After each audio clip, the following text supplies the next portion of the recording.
Kechqurun joylangan 8 ta notebookimizni mana hozir unpackingmi nima raspakovka qilamiz. Bu Dell ideal holatda i3 13. Buni haligi videodagilardek irg'itib olamiz. Biz endi ashincha sekinlik qilib tashlab qo'yamiz. Keyingisi bu ham shunaqa adashmasam mana Amerikada shunaqa holatda keladi. Korobkasini so'raganlar yana bitta so'rab anaqa ko'rib qo'yinglar mana. Bu ham ideal holatdagi Dell i3 13.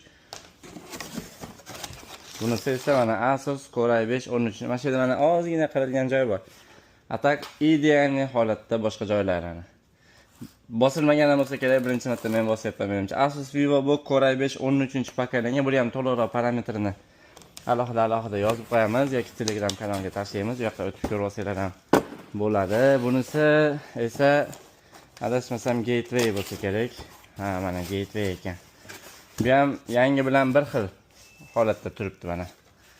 Gateway 14 dyum ideal holatda yangi dey mana. Zaryadkalar chiqadi komplektida mana boshqa hech narsa chiqmaydi. Bu o'zim ko'rinib qoldim. Ekrani sensor bo'ladi.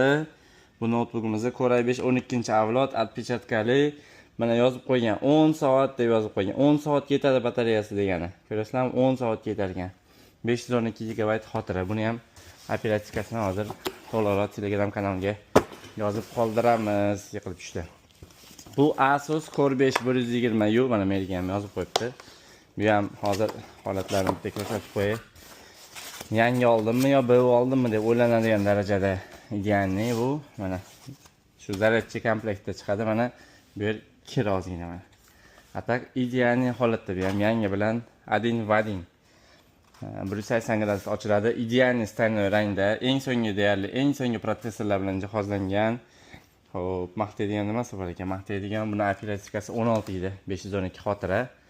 Buni ham to'liqroq Telegram kanaliga joylab qo'yamiz. Keyingisi Dell ekan. Bu ham Dell i3 13. Adashmasam shuni ustida ozgina qirilgan joyi bor edi. Atak buni o'zim ko'rsatmasam даже ko'rinmaydigan darajada ham artib tozalab olsa ishlayveradi. Xohlasangiz ustiga 50 ming so'm laminatsiya qilib berishadi. Ichi zo'r, chotki 120 Hz ekran bo'ladi, bilib olinglar. 120 Hz ekran Full HD IPS matritsa buni. Keyingi notebookimizni ham ochdik. Bu ham zaryadchi bilan bu gateway ekan. Bu ham ideal holatda, rangi ham ajoyib. Bunaqa notebookdan ko'p sotganmiz. Bu yerda faqat ideal emas ekan mana. Mayda juda qilgan joyi bor ekan. Yana yolg'onchi ekan demanglar mana.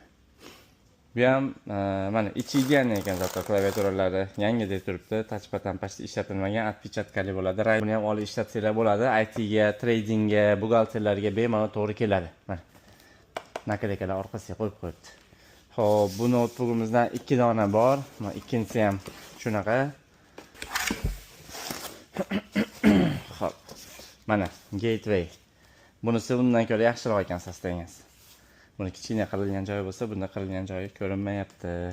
15.6 dyum Full HD IPS matritsali ekran, отпечаткали Ryzen 7 3000 seriya, bu 8 GB DDR4 operativ xotira, 512 GB SSD NVMe xotira. Bu notebooklar hammasini narxini Telegram kanaliga joylaymiz.